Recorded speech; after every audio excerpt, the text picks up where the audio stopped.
Hello students, I hope आप सब लोग सेफ होंगे। आज का हमारा टॉपिक है limited liability partnership act 2008। Limited liability partnership act 2008। इस नए एक्ट की रिक्वायरमेंट क्यों आई? ऑलरेडी हमारे पास पार्टनरशिप एक्ट था ना, 1932।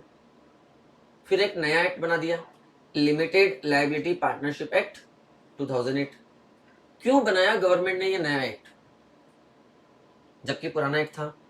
और गवर्नमेंट बोलती है आप चाहें तो अपनी पार्टनरशिप फर्म को 1932 के रूल्स एंड रेगुलेशंस के अकॉर्डिंग रन करें, और आप चाहें तो अपनी पार्टनरशिप फर्म को लिमिटेड लायबिलिटी पार्टनरशिप एक्ट 2008 के अकॉर्डिंग रन करें। आपके ऊपर है, आप जो सा एक्ट पसंद करते हैं आप उस एक्ट के अकॉर्डिंग अपने बिजनेस को ऑपरेट कर सकते हैं। दैट मीन्स नया एक्ट बनने के बाद पुराना एक्ट भी कंटिन्यू है, अभी उसे डिसकंटिन्यू नहीं किया गया। तो देखते हैं कि नए एक्ट की रिक्वायरमेंट क्यों आई। नए एक्ट की रिक्वायरमेंट आई, पुराना जो हमारा पार्टनरशिप एक्ट था उसकी कुछ लिमिटेशंस थी। उन लिमिटेशंस को इस नए एक्ट के थ्रू रिमूव कर दिया गया। कंपनीज को कुछ स्पेशल बेनिफिट्स मिलते थे, वो स्पेशल बेनिफिट्स अब पार्टनरशिप फर्म को भी मिलने लग जाएं, इसलिए नया एक्ट बनाया गया। दो चीजें जिनके लिए हमें इस नए एक्ट की रिक्वायरमेंट हुई। फर्स्ट, पुराने पार्टनरशिप एक्ट की कुछ लिमिटेशंस थी, उन लिमिटेशंस को रिमूव करने के लिए नया एक्ट प्रिपेयर किया। कंपनीज को कुछ स्पेशल बेनिफिट्स दिए जाते थे, वो स्पेशल बेनिफिट्स अब पार्टनरशिप फर्म को भी मिलने लग जाएं, इसलिए ये नया एक्ट प्रिपेयर किया गया। तो ये रीजंस थे दो जिनके कारण हमें नए पार्टनरशिप एक्ट की रिक्वायरमेंट हुई। स्टार्ट करते हैं LLP limited liability partnership act 2008। LLP.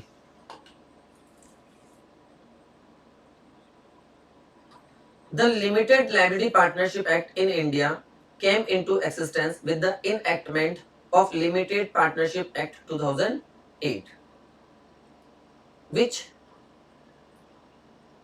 laid down the law for the formation and regulation of limited liability partnership. ये एक बना ही है किस लिए? लिमिटेड लायबिलिटी पार्टनरशिप को रेगुलेट करने के लिए। डेफिनेशन की बात करें हम एलएलपी की, तो डेफिनेशन में ज्यादा कुछ नहीं है, सिर्फ इतनी सी बात कही गई है डेफिनेशन के अंदर, जो पार्टनरशिप फर्म अपना रजिस्ट्रेशन एलएलपी में करवा लेगी, जो पार्टनरशिप फर्म अपना रजिस्ट्रेशन एलएलपी में करा लेगी, उस पर एलएलपी के रूल्स एंड रेगुलेशंस अप्लाई हो जाएंगे। क्या लिखा है definition? Under limited partnership means limited liability partnership means a partnership formed and registered under this act। तो डेफिनेशन में सिर्फ इतनी सी बात है कि जो partnership firm limited liability partnership act में अपना रजिस्ट्रेशन करा लेती है वो अब लिमिटेड लायबिलिटी पार्टनरशिप फर्म बन जाएगी। चलिए, तो अब हम देखते हैं कि क्या नेगेटिव पॉइंट्स थे पार्टनरशिप के और क्या पॉजिटिव पॉइंट्स थे कंपनी के, और इन दोनों को मर्ज करके एक नया एक्ट बना दिया गया LLP. Distinguish between ordinary partnership firm and LLP. सबसे पहले basis of registration, then partnership and LLP. First, applicable law. Partnership पर लॉ एप्लीकेबल होगा पार्टनरशिप एक्ट 1932, और एलएलपी पर एक्ट एप्लीकेबल होगा limited liability partnership act 2008। LLP और partnership में first difference तो यही है, applicable law. Indian partnership act 1932 apply होता है पार्टनरशिप फर्म पर, और एलएलपी पर अप्लाई होगा partnership act 2008। Second, registration. Partnership firm में रजिस्ट्रेशन ऑप्शनल था। ऑप्शनल, आपकी इच्छा हो तो आप रजिस्ट्रेशन करवाइए, यदि आपकी इच्छा नहीं है तो रजिस्ट्रेशन की रिक्वायरमेंट नहीं है, ऑप्शनल है।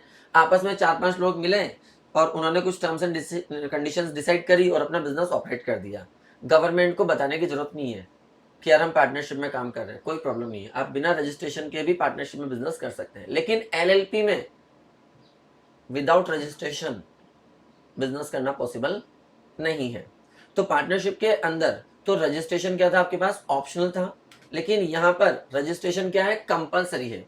और रजिस्ट्रेशन का होता है, नया पार्टनरशिप के लिए कोई लोग प्रिपेयर हुआ है, लेकिन अभी पार्टनरशिप के लिए अलग से गवर्नमेंट ने कोई डिवीजन नहीं बनाया है।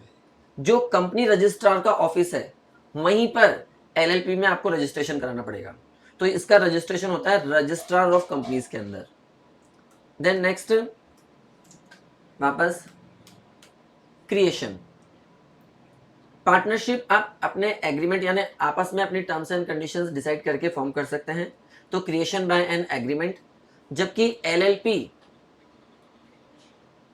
एग्रीमेंट नहीं, लॉ ने एक्ट प्रिपेयर कर रखा है, तो ये कौन क्रिएट करता है आपका, क्रिएटेड बाय लॉ।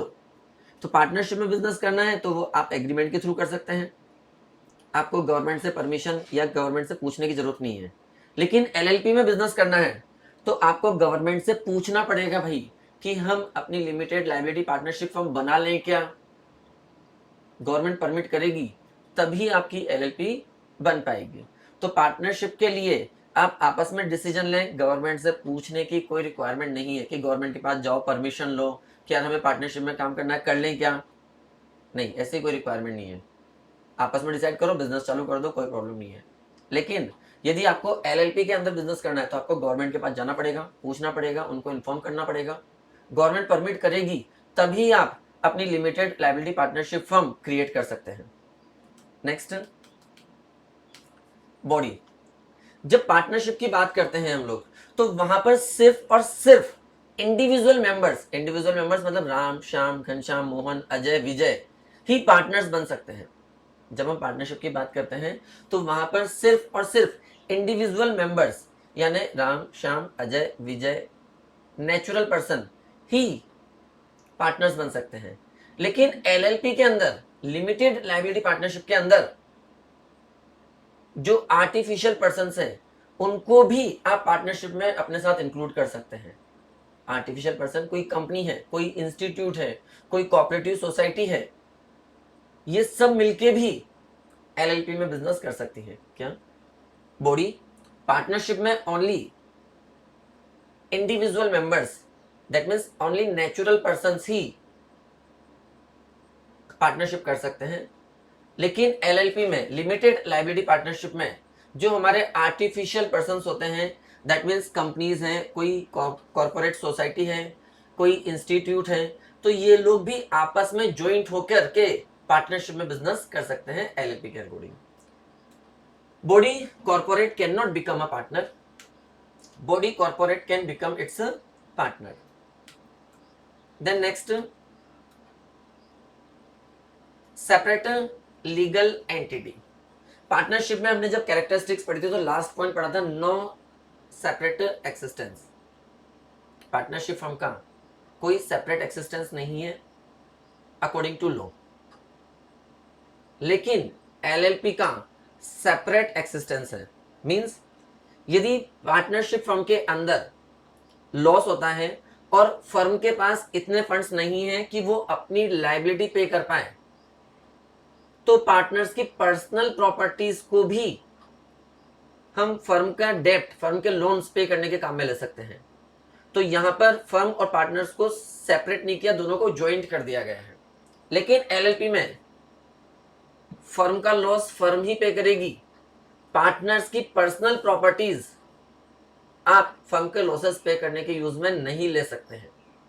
पार्टनर्स की पर्सनल प्रॉपर्टीज आप फर्म के लॉसेस पे करने के लिए यूज में नहीं ले सकते हैं। तो दैट मीन्स पार्टनरशिप में तो क्या होगा, कोई सेपरेट लीगल एंटिटी नहीं है, दोनों एक ही हैं। लेकिन एलएलपी में सेपरेट लीगल एंटिटी को एक्सेप्ट किया जाता है। It is not a separate legal entity, it is a separate legal entity. Then next perpetual succession. Perpetual succession का मतलब क्या है, पार्टनरशिप फर्म में इन और आउट पर बैरियर लगा हुआ है, इन और आउट पर बैरियर लगा हुआ है। कोई भी पार्टनर इजीली इन नहीं हो सकता जब तक बाकी सभी पार्टनर्स की कंसेंट नहीं हो जाती। आउट होने के लिए भी उसको लीगल फॉर्मेलिटीज करनी पड़ेंगी। तो इन और आउट पर यहां पर बैरियर है, लेकिन एलएलपी में इन और आउट पर कोई बैरियर नहीं है, कोई भी आए कोई भी जाए। मान लेते हैं दो पार्टनर है, किसी एक पार्टनर की डेथ हो गई, तो अब एक अकेला बंदा बच गया, तो वो सिंगल पर्सन पार्टनरशिप को ऑपरेट नहीं कर सकता, क्योंकि पार्टनरशिप के लिए मिनिमम कितने पर्सन होने चाहिए, 2 पर्सन होने चाहिए। तो दैट मीन्स पार्टनरशिप उसी दिन डिसॉल्व हो जाएगी जिस दिन उस अकेले बंदे की डेथ हो गई या वो फर्म छोड़ के चला गया, क्योंकि एक सिंगल पर्सन पार्टनरशिप फॉर्म नहीं कर सकता। ये हमने पढ़ा है ऑलरेडी, मिनिमम 2 और more than 2 person are required. लेकिन एलएलपी में दो पार्टनर से किसी एक की डेथ हो गई, तो अपने आप ही जिसकी डेथ हुई ना, उसका जो शेयर था, जिसकी डेथ हुई उसका जो शेयर था, वो उसके एग्जीक्यूटर को ट्रांसफर हो जाता है, यानी कि उसका बेटा, भाई, जो भी उसका एग्जीक्यूटर होगा, अब वो एलएलपी में पार्टनर्स बन जाएगा अपने आप ही। जबकि नॉर्मल पार्टनरशिप में ये फैसिलिटीज नहीं थी कि डेथ होने पर उसका एग्जीक्यूटर पार्टनरशिप में आ जाएगा।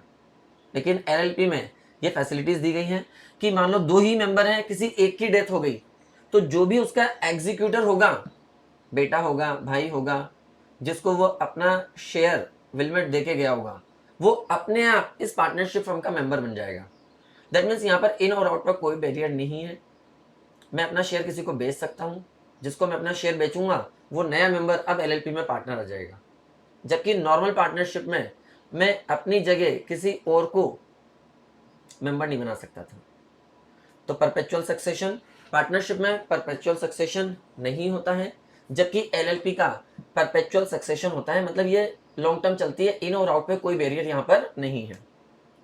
Partnership do not have a perpetual succession, it is perpetual succession and individual partners में come and go. Number of members already हम लोग डिस्कस कर चुके हैं कि पार्टनरशिप में मिनिमम 2 होने चाहिए और मैक्सिमम 50। जैसे ही आपके नंबर ऑफ मेंबर्स 50 को एक्सीड होंगे, अब आपको अपनी पार्टनरशिप फर्म बंद करनी पड़ेगी और अपना रजिस्ट्रेशन कंपनी में करवाना पड़ेगा। लेकिन एलएलबी में मिनिमम क्वांटिटी तो 2 है ही सही, क्योंकि पार्टनरशिप कर रहे हैं, लेकिन मैक्सिमम की कोई लिमिट नहीं है, उस लिमिट बैरियर को हटा दिया गया। पार्टनरशिप के लिए मिनिमम 2 पर्सन होने चाहिए, मैक्सिमम 50 होने चाहिए, ऐसा हमारा कंपनी एक्ट 2013 में मेंशन किया हुआ है। जैसे ही आपके 50 से ज्यादा मेंबर एक्सीड होते हैं, आपको अपनी पार्टनरशिप फर्म डिसॉल्व करनी पड़ेगी और अब आपको अपना बिजनेस कंपनी में चेंज करना पड़ेगा। लेकिन एलएलपी के अंदर लिमिटेड लायबिलिटी पार्टनरशिप में मैक्सिमम की लिमिट को हटा दिया गया है। मिनिमम 2, मैक्सिमम कोई लिमिट नहीं है, जितने चाहें उतने मेंबर्स को आप पार्टनरशिप में ज्वाइन करवा सकते हैं। Maximum 2, sorry minimum 2 and maximum 50, minimum 2 but no maximum limit. Then next, ownership of assets. Partnership में जब हम कोई एसेट्स खरीदते हैं, बिजनेस करने के लिए बिल्डिंग खरीद रहे हैं, फर्नीचर खरीद रहे हैं, मशीन खरीद रहे हैं, तो वो पार्टनर्स के नाम से खरीदी जाती है, वो पार्टनर्स के नाम से खरीदी जाती है। लेकिन एलएलपी में बिल्डिंग, फर्नीचर, मशीन, जो आप एसेट्स प्रॉपर्टीज खरीद रहे हैं बिजनेस के लिए, वो फर्म के नाम से खरीदी जाती है, वो फर्म के नाम से खरीदी जाती है। तो ऑनरशिप ऑफ एसेट्स, पार्टनरशिप में ऑनरशिप किसके पास होती है, पार्टनर्स के पास होती है, जबकि एलएलपी में ऑनरशिप पार्टनर्स के पास नहीं होती, फर्म के पास होती है। ऐसा समझ लीजिए कि अनिल अंबानी ने अपने नाम से या मुकेश अंबानी ने अपने नाम से कोई प्रॉपर्टी खरीदी, that means of partnership, individual नाम से खरीदी, लेकिन उन्होंने रिलायंस के नाम से प्रॉपर्टी परचेज करी, तो वो क्या हो गया, एलएलपी। तो हम अपनी फर्म के नाम से एसेट्स खरीद सकते हैं एलएलपी में, जबकि पार्टनरशिप में आप फर्म के नाम से एसेट्स नहीं खरीद सकते, अपने इंडिविजुअल नेम से आपको एसेट्स परचेज करनी होती है। Firm can not own any assets, the partners own the assets of the firm. The LLP as an independently entity can own. Then last, आज का हमारा topic LLP limited liability partnership act. Liability, partnership में liability unlimited होती थी, unlimited. Unlimited मतलब business में कितना भी लॉस हो जाए वो मुझे पे करना ही पड़ेगा। मैंने बिजनेस स्टार्ट किया, 1 लाख का कंट्रीब्यूशन कर दिया, अब बिजनेस में 150 का लॉस हुआ तो मुझे 50,000 रुपीज अपनी पर्सनल प्रॉपर्टी से ला करके बिजनेस के लॉस को पे करना पड़ेगा। बिजनेस में 2 लाख का लॉस हुआ तो 1 लाख तो मैं ऑलरेडी कैपिटल इन्वेस्ट कर चुका था, 1 लाख का जो एक्स्ट्रा लॉस हुआ वो भी मुझे पे करना पड़ेगा। 3 लाख का लॉस हो गया वो भी मुझे पे करना पड़ेगा, 4 लाख का लॉस हो गया वो भी मुझे पे करना पड़ेगा। दैट मीन्स लॉसेस की सेट ऑफ करने की कोई लिमिट नहीं है। तो पार्टनरशिप में लायबिलिटी क्या होती थी, अनलिमिटेड होती थी। जितना बिजनेस का लॉस होगा आपको अपनी पर्सनल प्रॉपर्टीज से वो लॉस पे करना पड़ेगा। लेकिन एलएलपी में ऐसा नहीं है। मैंने 1 लाख इन्वेस्ट कर दिया ना बिजनेस में, अब बिजनेस में कितना भी लॉस हो मेरी लायबिलिटी सिर्फ लिमिटेड है उस 1 लाख तक जितना मैंने कंट्रीब्यूशन किया है। 150 का भी लॉस हो गया ना तो मुझे वो 50 एक्स्ट्रा देने की जरूरत नहीं है। मैंने सिर्फ 1 लाख का कंट्रीब्यूशन किया था, वो डूबेगा मेरा पैसा, वो मुझे वापस नहीं मिलेगा, लेकिन एक्स्ट्रा मुझे कुछ पे करने की रिक्वायरमेंट नहीं है। तो दैट मीन्स यहाँ पे मेरी लायबिलिटी क्या हो गई, लिमिटेड हो गई to the extent of capital. जितना मैंने कैपिटल इन्वेस्ट किया था बस वहीं तक मेरी लायबिलिटी रहेगी, उससे ज्यादा कभी मेरी लायबिलिटी अराइज नहीं होगी। लायबिलिटी अनलिमिटेड होती है, यहाँ पर आपकी लायबिलिटीज क्या रहेगी, limited to the extent of their contribution towards LLP. तो एलएलपी नया पार्टनरशिप एक्ट है, बेनिफिट्स भी हैं काफ़ी सारे इसके, लेकिन अब रजिस्ट्रेशन जरूरी है तो कुछ रूल्स एंड रेगुलेशंस भी हमें इसमें फॉलो करने पड़ेंगे। आई होप एक बार आप लोग लेक्चर देख लीजिए, रीड कर लीजिए, फिर भी कोई डाउट होता है तो हम लोग डिस्कस कर सकते हैं क्लास में। चलिए, have a good day, bye.